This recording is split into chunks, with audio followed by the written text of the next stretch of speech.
ফেলছে। এই জন্য কিশোর যুবক ছেলেরা মরিলে এমন মরাই ময়ূর, বাঁচলে এমন বাছাই বাইছ।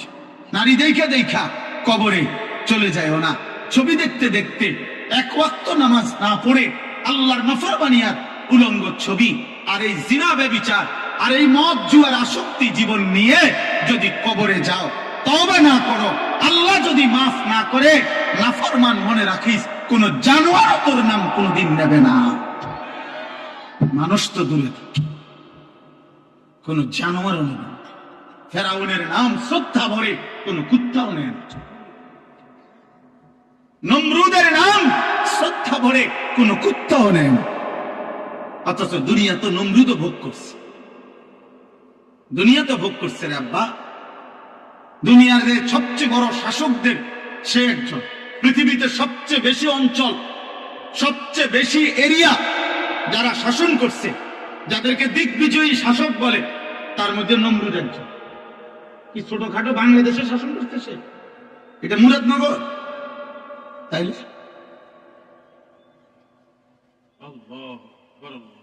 বলে ভাইয়া। কিন্তু আজ তো পৃথিবীর মানুষ কোন কুত্তার নামও রাখে না নমরুদ। পৃথিবীর মানুষ কোন কুত্তার নামও তো রাখে না আবু জাহেল, কোন কুত্তার নামও তো রাখে না আবু লাহাব। রাখে? কিন্তু 1450 বছর আগে এক ছেলে, নিগ্রু, কালো গোলাম, হাবশি গোলাম, কালো মানুষ, গোলাম কৃতদাস, আল্লাহকে রাজি করে গেছে, রাসূলুল্লাহ সাল্লাল্লাহু আলাইহি সাল্লামের ভালোবাসার হক আদায় করে গেছে। আজ 1450 বছর পরেও লক্ষ কোটি ইমানদারের সন্তানের নাম বেলাল।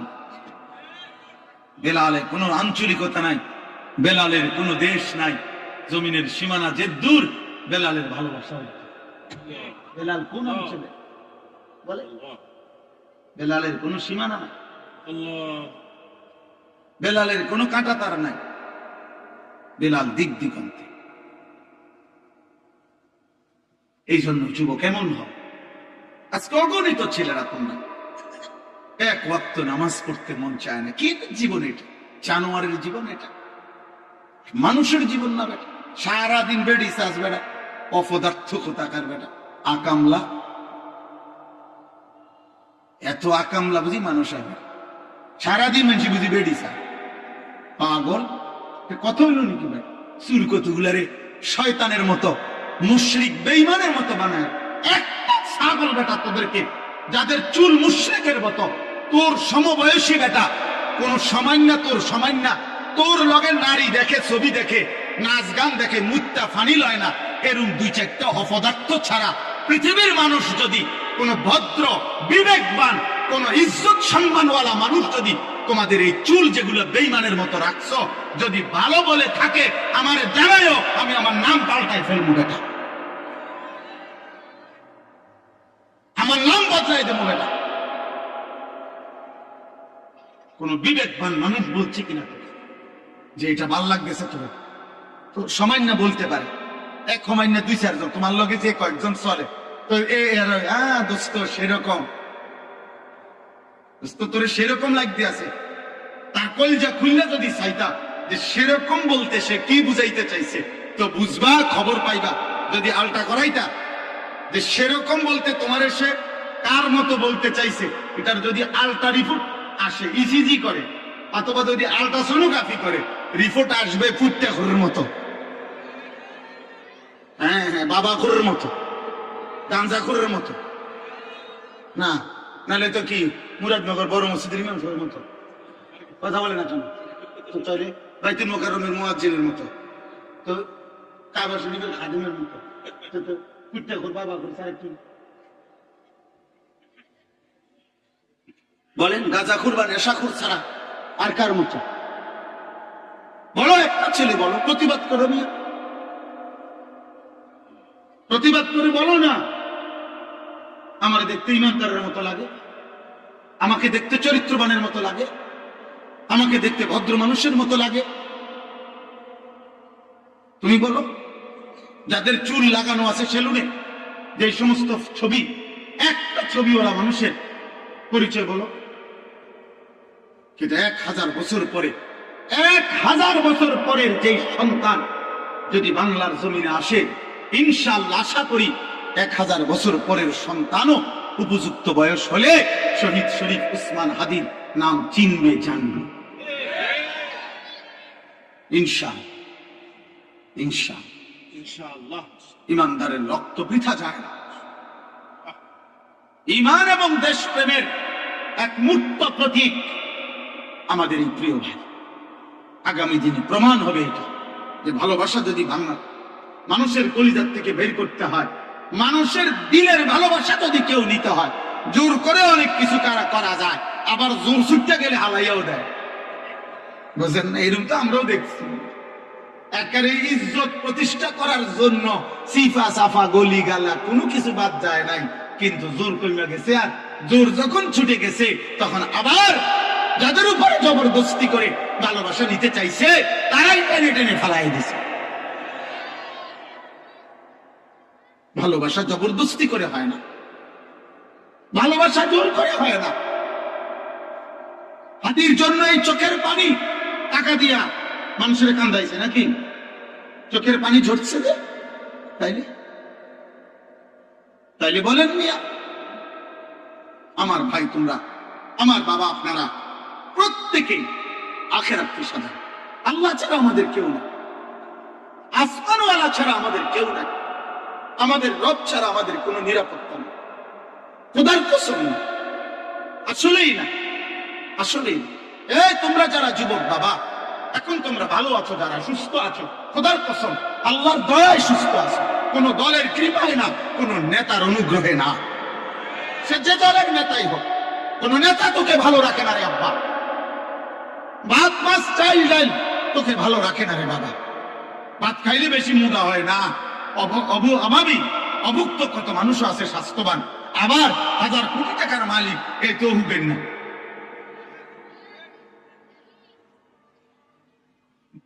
তাহলে এটা কোনো বিষয় না। মূলত ভালো রাখে কে? সুস্থ রাখে কে? নিরাপত্তা দেয় কে? ইজ্জত দেয় কে? এজন্য ফিরতে হবে কার কাছে? ডাকতে হবে কাকে? মানতে হবে কাকে? গোলামি করতে হবে কার? সেজদা দেওয়া উচিত কাকে? আল্লাহ। আল্লাহ যেন আল্লাহকে সেজদা দাও, দামি হইল, দামি হইল। মরে তুমিও যাইবা, আমিও যাব, কোন অসুবিধা। আমি আমার ওই দিন ও সেদিন কয়েকজন ইদানিং তো একটু বেশি বলতেছে, সাবধানে থাকেন, সতর্ক থাকেন, আর একটু মুসগুস করে কথা কইয়েন, সব ঠিক আছে। আমি বলছি না, কোনো অসুবিধা নেই। গুলি করবে এই তো, গুম করে ফেলবে এই তো, হত্যা করে ফেলবে এই তো, খুন করে ফেলবে এই তো, যে যাই করুক, যে যাই করুক, শেষ পর্যন্ত আমাকে আমার রবের কাছেই ফেরত পাঠাবে। আর আমার রব ইনসাফ করুন, আমার মালিক তো ইনসাফ করুন। তা আমি তো আমার মালিকের ইনসাফ চাই। আমি ওনার কাছে না ঠকলেই তো হইল, কথা বলেন। আমি আখিরাতে না ঠকলেই তো হইল। আমি আমার আল্লাহ, আমার শাইখ আল্লামা মুফতি মুশতাকুন নবী কাসিমি হুজুর আমার বহুদিন বলছে কথা, আমার এই কথা খুব কলিজায় থাকে। হুজুরে বলছে, মা বাইনি ওয়া বাইন আল্লাহ, বলছে মানো না আমার মাঝে আর আল্লাহর মাঝে। এই কথা মনে রাখবেন, যে নিজেকে নিজে বলবেন, আমার সাথে আমি আমার আল্লাহর সাথে আমার মুআমালা সাফ। আমার আল্লাহ জিজ্ঞাসা করলে আমি মিথ্যা বলবো না। আমি মিথ্যা বলি নাই, আমি অন্যায় করি নাই, আমি দুর্নীতি করি নাই, আমি হারাম করি নাই, আমি নাফরমানি করি নাই। আল্লাহ, আমি আপনার গোলামি করতে চেয়েছি, আপনার কথা বলতে চেয়েছি। হুজুর বলেন, এটা যদি নিজে আল্লাহর সাথে সাফ রাখতে পারেন মুআমালা, তাইলে গোটা পৃথিবী কে কি বলে আর কে কি করে, মূল্যায়ন করে না অবমূল্যায়ন করে, ইজ্জত করে না অপমান করে, গালি দেয় নাকি ফুল দেয়, কিচ্ছু চাইবেন না। আসমানওয়ালার সাথে সম্পর্ক ঠিক করেন, রবের সাথে মুআমালা ক্লিয়ার করেন। দুনিয়া তো আপনার স্লোগান দিয়ে বাহাবা দিল, আসমানওয়ালা বলল আমি সব জানি, তখন কথা বলে না। তখন কি হবে আব্বা? তখন কি হবে? হ্যাঁ, পোস্টারে তো কইছে ফুলের মতো পবিত্র, ঠিক আছে, স্লোগানে তো কইছে, স্লোগানে তো কইছে, হ্যাঁ সবই তো ঠিক আছে, জনগণের বাহাবা তো মিলছে, কিন্তু আসমানওয়ালা। ফিরতে হবে কার কাছে বলেন? আল্লাহ, আখিরাত, আল্লাহর কাছে, আল্লাহর কাছে। চলেন ভাই, অতএব আমি আপনাদের কাছে এতটুকু বললাম, যে আয়াতগুলো পড়ছি এই আয়াতগুলো একটা সংক্ষেপ এবার তর্জমা বলি। একটা সংক্ষেপ তর্জমা বলার আগে একটা ছোট্ট কথা বললেই সবটা অর্থ বুঝতে সুবিধা হবে। আমাদের প্রিয় নবী সাল্লাল্লাহু আলাইহি ওয়াসাল্লাম মক্কা থেকে মদিনায় হিজরত করা সাহাবায়ে কেরামকে এক হিজরতের আগে, মদিনায় যাওয়ার আগে আবিসিনিয়া, হাবাসা, আফ্রিকার একটি অঞ্চল, সেখানে আল্লাহ নবী সাল্লাল্লাহু আলাইহি সাল্লাম সাহাবায়ে কেরামকে মক্কাবাসীর জুলুমের, নির্যাতনের, অত্যাচারে ওনাদেরকে হিজরত করাইয়া ওইখানে পাঠাইছিলেন। বলছিলেন নিজেদের ঈমান, জান, মাল, ইজ্জত বাঁচাবার জন্য। তো ওই জায়গাটার নাম হলো আবিসিনিয়া, হাবাসা। তো ওইখানে যখন সর্বোচ্চ 2 বারে সর্বোচ্চ 72 জন থেকে 74 জনের মতো সাহাবী সেখানে গেছিলেন।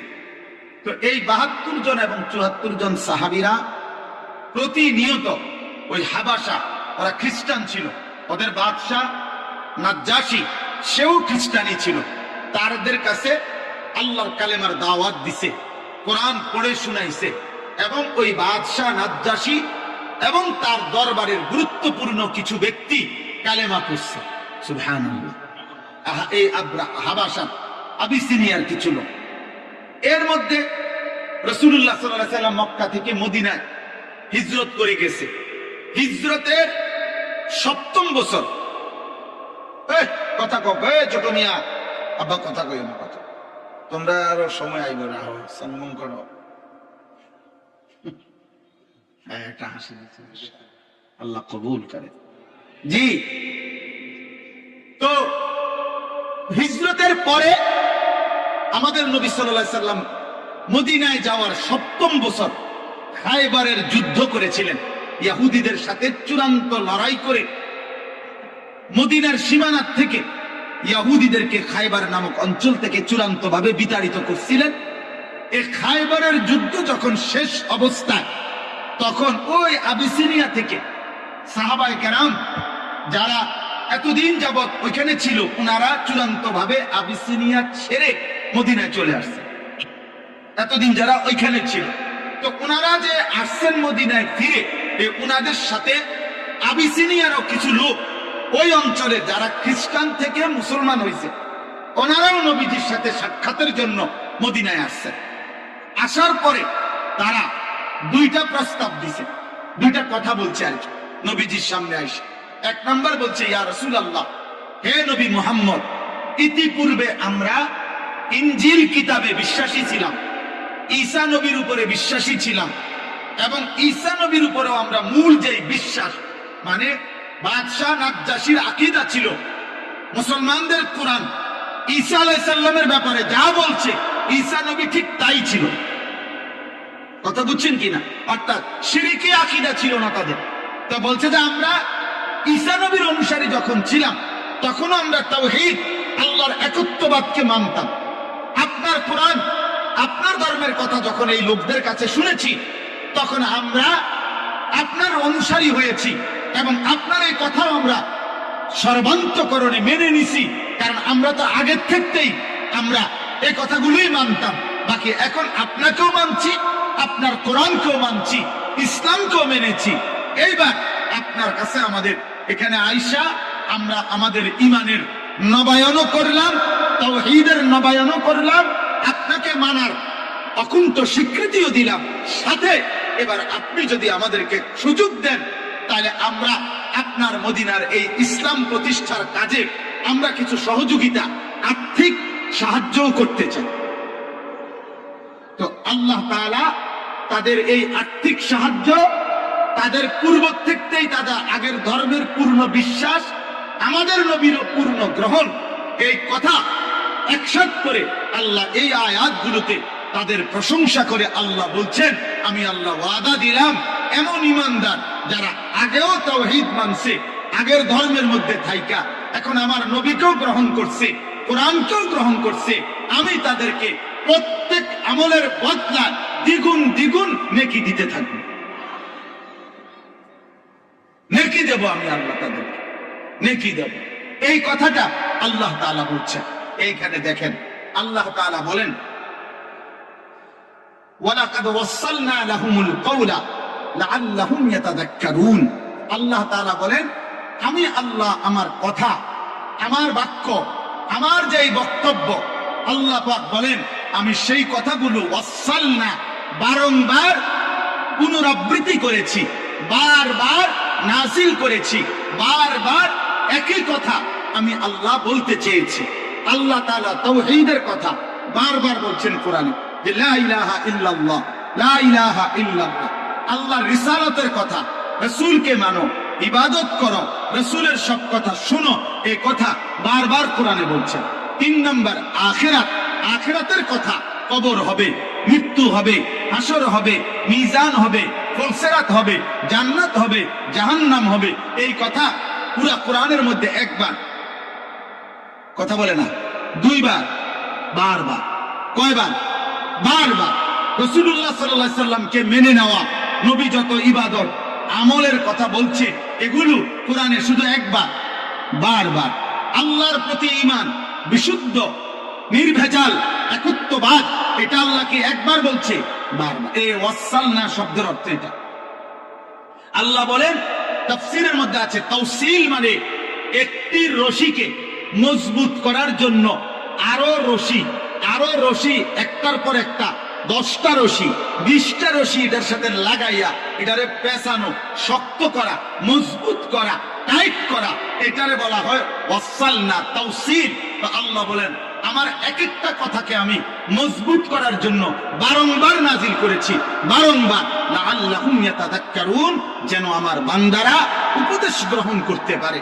এই জন্য দোস্ত, এই কথার প্রথম কথা এটা, যুবক ভাই, কিশোর ভাই, বয়স্ক বাবা, পর্দার আড়ালের মা বোন, আল্লাহর কথাগুলো ইমাম সাহেব বলছে, মুয়াজ্জিন সাহেব বলছে, আলেম বলছে, পীর বলছে, বুজুর্গ বলছে, ওয়াইজ বলছে, বক্তা বলছে, একটা আজান দোস্তরে তোমার হায়াতে শুধু একবার যদি আজান দিত, তুমি বলতে আমি একদিন কোন টাইমে আজান দিছে আমি হতাতা ছিলাম। একটা পোস্টার লাগাইছে, এটা 15 দিন আসিল, এরপরে কুয়াশায় ঝরে পড়ে গেছে, আমি আর দেখছি না। আল্লাহ বলে, না বান্দা, আজান তো আমি বারবার শুনাইছি, কোরআনের কথাগুলো তো আমি বারবার শুনাইছি, আমার রাসূলের কথা বারবার শুনাইছি, উলামায়ে কেরামের জবান দিয়া জাহান্নামের কথা, আখিরাতের কথা, কবরের কথা আমি বারবার বলাইছি। আমি চেয়েছি এ কথা কমপক্ষে যে আচ্ছা একবার ফেলে দিলা, 2 বার ফেলে দিলা, তোমার তো বিবেকে আশা ছিল, এত ভালো মানুষরা, এত নেককার মানুষরা বারংবার 1450 বছর ধরে যেহেতু বারবার বারবার বারবার বলছে, এ কারণেও তো তোমার কলিজার ভিতরে এটা আসার কথা যে কথাগুলো সত্য, কথাগুলো ঠিক, নলে এতবার বলে কেন? তাইলেও তো আমল করা উচিত। আমি আল্লাহ মনে করছিলাম তুমি উপদেশ দিবা, আমল করবা, কিন্তু তুমি নাফরমান। আমি আল্লাহর এতবারের কথা, এত লক্ষ কথা, আমার রাসূলের এত কথা সবই প্রত্যাখ্যান করলা। তোমার মতো নিকৃষ্ট গাদ্দার আর কে হইতে পারে? এই জন্য একজন যুবক, তুমি বলো আব্বা, গত 365 দিনে কোনদিন যে 5 ওয়াক্ত নামাজ পড়ো নাই, আল্লাহর কথা তুমি এই পর্যন্ত কতবার প্রত্যাখ্যান করো? তুমি কি বলবো আল্লাহর কাছে? বলো ভাই। এই যে এখন খেয়াল করো যে কতগুলো মসজিদ থেকে আজান হতো,